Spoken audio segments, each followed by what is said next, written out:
இன்னைக்கு பிரேக்ஃபாஸ்ட்டுக்கு பாசிப்பயிறு தோசை தான் செஞ்சிருந்தேன். கொஞ்சம் வெஜிடபிள்ஸ் பன்னீர்லாம் ஆட் பண்ணி கொஞ்சம் புரோட்டீன் ரிச்சா செஞ்சிருந்தேன். லஞ்சுக்கு தேங்காய் சாதம் தான் வேணும்னு கேட்டிருந்தா, அதனால நைட்டே வந்து பிளான் பண்ணி பாசிப்பயிறு ஊற வச்சுட்டு படுத்துட்டேன். இந்த பாசிப்பயிறு தோசைக்கு ஊற வச்ச பாசிப்பயிறு 2, 3 பல் பூண்டு, பச்சை மிளகாய், இஞ்சி, ஜீரகம், உப்பு இதெல்லாம் சேர்த்து அரைச்சுட்டு, நீங்க வேணுங்கிற வெஜிடபிள்ஸ் ஆட் பண்ணிக்கலாம். நான் பன்னீரும் சேர்த்து ஆட் பண்ணியிருந்தேன். வெஜிடபிள்ஸ் பன்னீர்ஸ்லாம் வந்துட்டு ஆப்ஷனல் தான். நம்ம வேணும்னா யூஸ் பண்ணிக்கலாம். அப்படி இல்லன்னா வெறும் தோசை கூட ஊத்தி குடுக்கலாம். டேஸ்ட் நல்லா தான் இருக்கும்.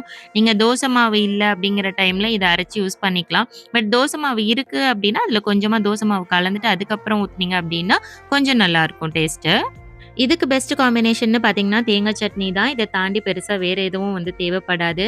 இன்னைக்கு தேங்காய் சாதத்துக்கு வந்து பார்த்தீங்கன்னா, கொஞ்சம் காரசாரமா சைட் டிஷ் இருந்தா நல்லாருக்குங்கிறதுனால, மீல் மேக்கர் ஃப்ரை தான் செஞ்சிருந்தேன்.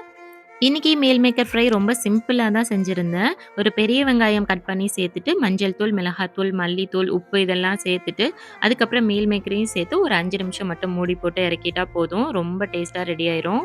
அப்படியே இதெல்லாம் செஞ்சுட்டு இருக்கும்போதே சைட்ல எனக்கும் அவருக்கும் டீ போட்டு குடிச்சிட்டு ஒரு 5 நிமிஷம் ரிலாக்ஸ்டா உட்கார்ந்திருந்துட்டு, அதுக்கப்புறம் தான் வந்து மத்த ஒர்க்லாம் ஸ்டார்ட் பண்ணேன்.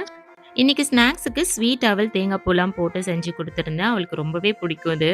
சைட்ல தேங்காய் சாதத்துக்கு அப்படியே தாளிச்சுக்கிட்டே வந்து அவல் செஞ்சுட்டு இருந்தேன்னா, அப்படியே லைட்டா கருகிருச்சு.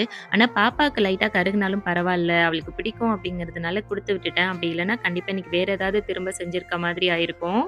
மார்னிங் பிரேக்ஃபாஸ்ட்டுக்கு அவங்களுக்கு தோசை ஊத்தி அவங்கள சாப்பிட வச்சுட்டு, அதுக்கப்புறம் தான் வந்து லஞ்ச் பாக்ஸ் இன்னைக்கு பேக் பண்ணியிருந்தேன். ஸோ இன்னைக்கு லஞ்ச் பாக்ஸ் ரெசிபியும், பிரேக்ஃபாஸ்ட்டும் பார்த்தாச்சு. நாளைக்கு இதே மாதிரி என்னோட வீடியோஸ் பார்க்கணும் அப்படின்னா, கண்டிப்பா என்னோட சேனல ஃபாலோ பண்ணிக்கோங்க. தேங்க்ஸ் ஃபார் வாட்சிங். பை.